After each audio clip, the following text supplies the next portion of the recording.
So, good morning, everyone. Today's session is on white fibers in the cerebrum. Really thanks to Sabiha M. Haq from IIMC for sharing this presentation with us.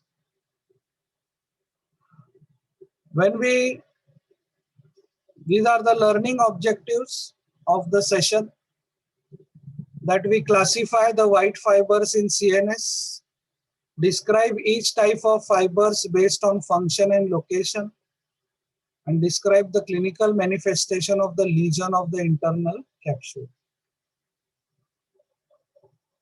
The types of white fibers in the brain are of three types: commissural fibers, association fibers, and projection fibers. Commissural fibers are the one which connect the same areas of the two different hemispheres. Same areas of the two different hemispheres are connected by commissural fibers. Association fibers connect the same areas of the different areas of the same hemisphere. Association fibers connect different areas of the same hemisphere, while projection fibers connect the higher centers to the lower centers, and maybe the lower centers to the higher centers also. So commissural fibers, again I repeat, connect the same areas of two different hemispheres, right and left hemisphere. Association fibers connect different areas of the same hemisphere. Projection fibers connect the higher centers to the lower centers, and vice versa also. Now starting with the association fibers. These are some of the names. Again to repeat, association fibers connect the different areas of the same hemisphere.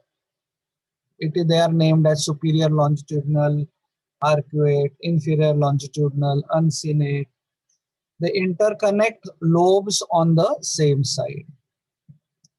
The cingulum, fornix, stria terminalis are the association bundles of the limbic system, while these are superior longitudinal, inferior longitudinal, uncinate. These are the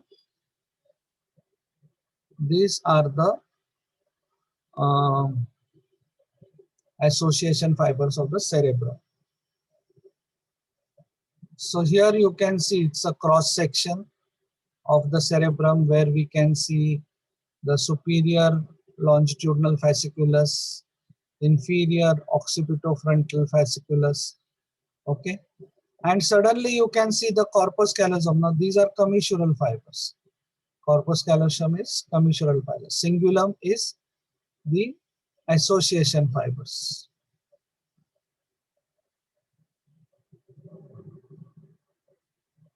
So in this diagram you can see in a better way.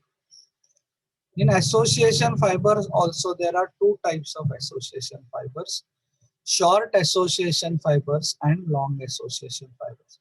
Short association fibers connect the adjacent gyri. They connect the adjacent gyri. While long association fiber like superior longitudinal bundle connects occipital, parietal and frontal lobe. Inferior longitudinal bundle connects occipital and temporal lobe. Cingulum connects parahippocampal lobe to the cingulum on the medial surface. Uncinate fasciculus connects the frontal lobe to the temporal lobe. There is a perpendicular fasciculus which connects parietal with temporal. So these are the long association fibers, and there are short association fibers also. Uncinate fasciculus. Uncinate fasciculus. So this is the uncinate fasciculus.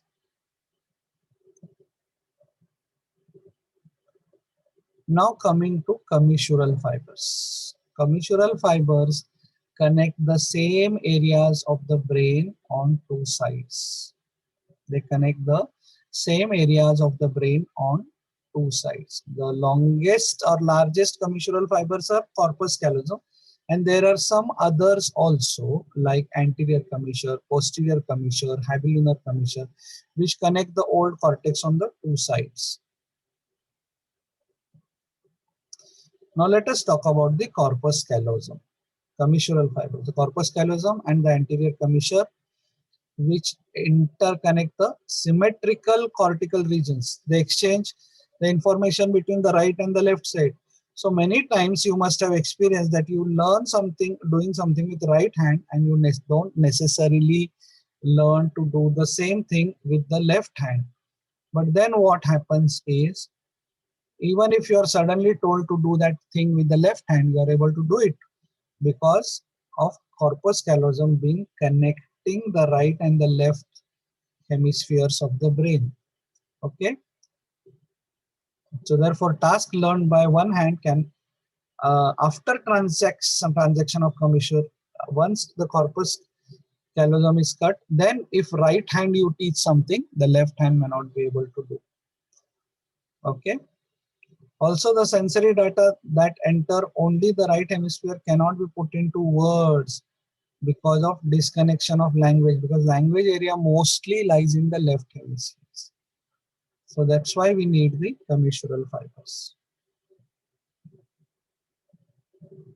So here you can see the corpus callosum is one of the commissure, and anterior commissure, there is posterior commissure and habenular commissure. And these are the projection fibers which are going down.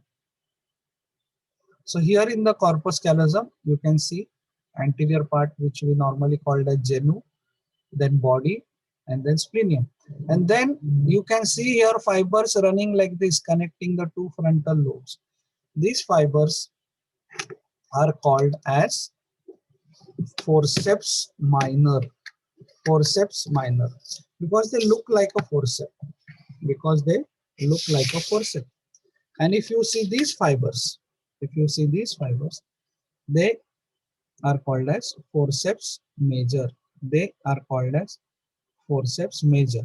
So there are fibers coming from the frontal lobe like this and going to the other frontal lobe called as forceps minor, and going from one occipital lobe to other occipital lobe inside the corpus callosum.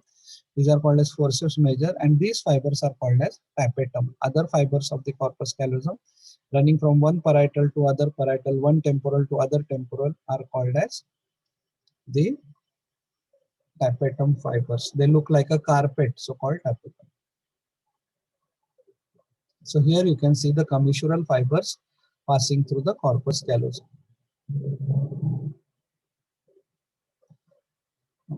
So upper part of this is the corpus callosum. These are the parts of the corpus callosum: genu.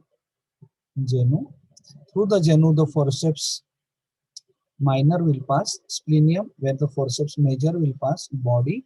Below the genu is rostrum, and rostrum ends at the anterior commissure. Here you can also see the posterior commissure and the anterior commissure also can be seen. Okay. One more diagram to show the anterior commissure. Now let us talk about the projection fibers.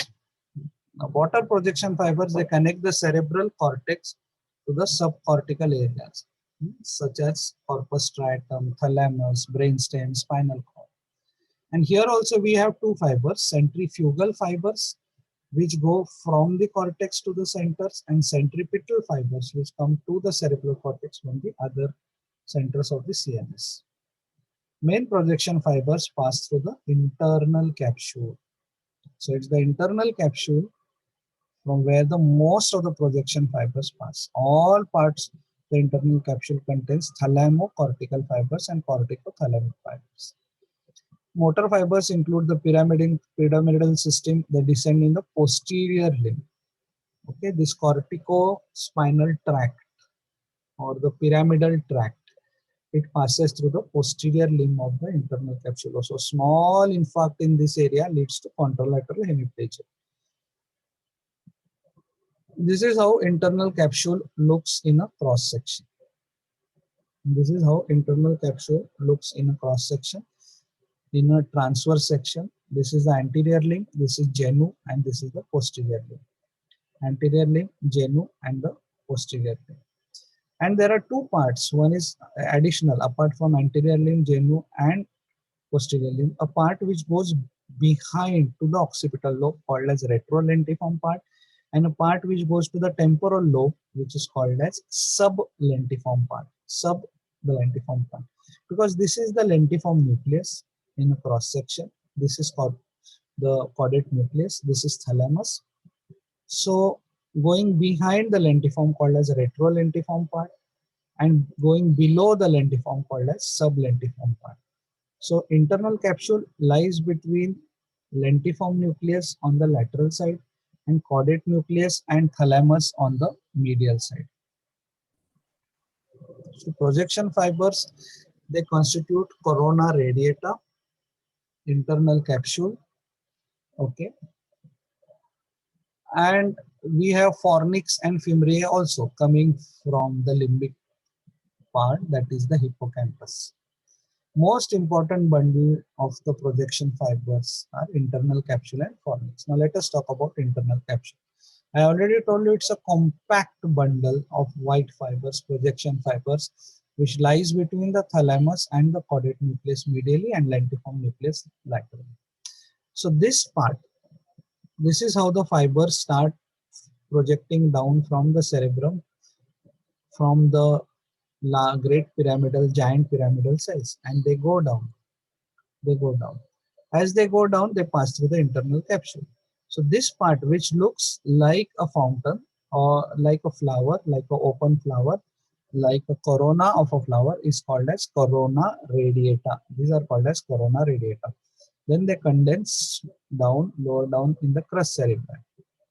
So here you can see how the fibers are forming corona radiata, and then they condense. They condense at a point, that is internal capsule.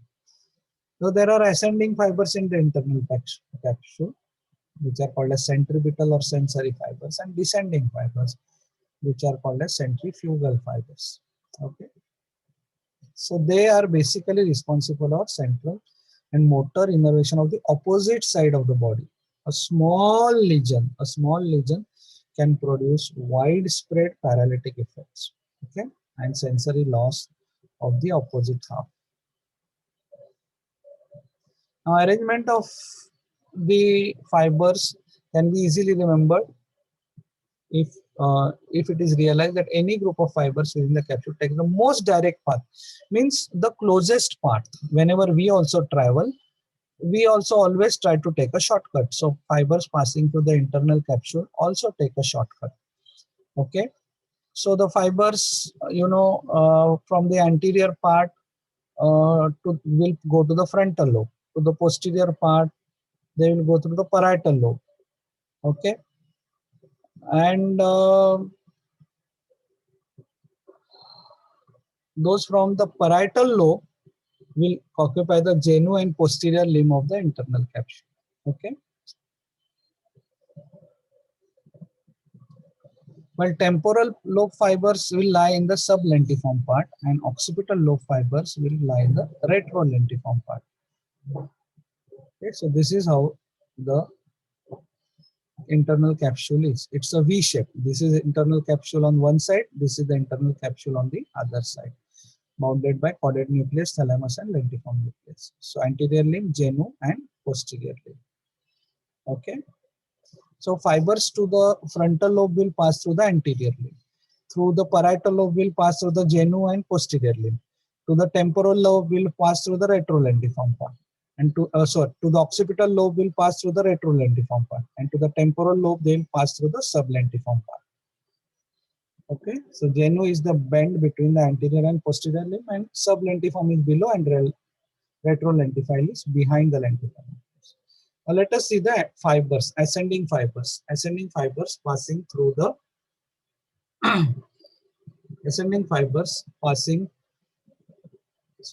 internal capsule. These fibers pass through the thalamocortical fibers, which go through the thalamus So fibers to the frontal lobe are called as anterior thalamic radiation. Fibers going to the frontal lobe, anterior thalamic radiation will pass through the anterior limb of internal capsule. So this is anterior thalamic radiation, superior thalamic radiation going to the parietal lobe, posterior thalamic radiation passing through the retrolentiform part and to the occipital lobe, and inferior thalamic radiation passing through the sublentiform part to the temporal lobe, and superior thalamic radiation going to the parietal lobe and anterior thalamic radiation going to the frontal lobe. So ascending fibers, they travel from the ventral posterior nucleus of the thalamus and constitute the superior thalamic radiation. Okay, they go to the postcentral gyrus, that is the parietal lobe. They lie in the genu and posterior limbs because they the superior thalamic radiations go anterior go to the frontal lobe, superior go to the parietal lobe. So they will pass through the genu and posterior lobe. Okay, and going to the occipital lobe are the posterior thalamic radiation. So they will lie in the retrolentiform part of the internal capsule. They will lie in the retrolentiform part of the internal capsule. Now going to the temporal lobe are inferior thalamic radiation, and they will lie in the sublentiform part of the internal capsule. Okay. So this is about the ascending fibers. Now let us talk about the descending fibers. Now amongst the ascending fibers, this you have to remember that we discussed that those going to the occipital lobe are the posterior thalamic radiation. They are also called as optic radiation because visual cortex is there located in the occipital lobe, and going to the temporal lobe are inferior thalamic radiation, and these fibers include the acoustic radiations because the acoustic area lie in the temporal lobe. Okay, so what passes through the sublentiform part? Acoustic radiation. What passes through the laterolentiform part of the internal capsule? Optic radiation. Okay.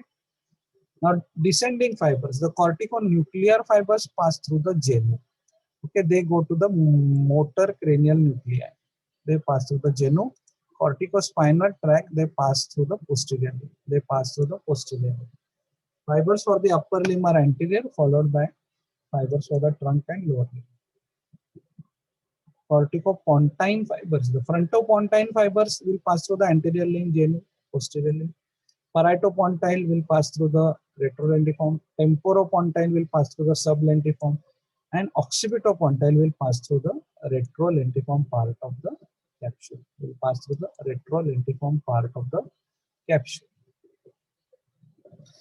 Corticothalamic fibers, they pass from the cerebral cortex to the thalamus, and they form the most of the thalamic radiations. So these are the parts of the internal capsule. Okay, so in the anterior limb is anterior thalamic radiation. In the genu is corticonuclear fibers. In the posterior limb is corticospinal fibers. In the retrolentiform part, these are the important things I'm talking about now. In the retrolentiform part is optic radiation. In the sublentiform part is the auditory radiation. Okay, so these are the different fibers passing through the internal capsule.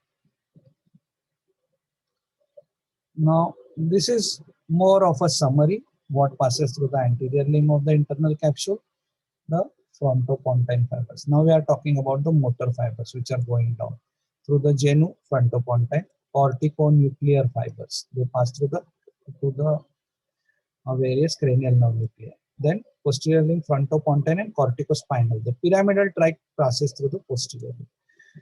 Retrolentiform part, mainly the parietopontine and occipitopontine, and sublentiform part, temporopontine will be main. So these are the motor fibers. Amongst the sensory, anterior limb, anterior thalamic radiation, genu, superior thalamic radiation, posterior limb, superior thalamic radiation. So this superior thalamic radiation, they will pass through mainly the parietal lobe, sensory fibers, and optic radiations in the retrolentiform part and acoustic radiations in the sublentiform part. So that's all about the white fibers of the cerebrum. Thank you so much.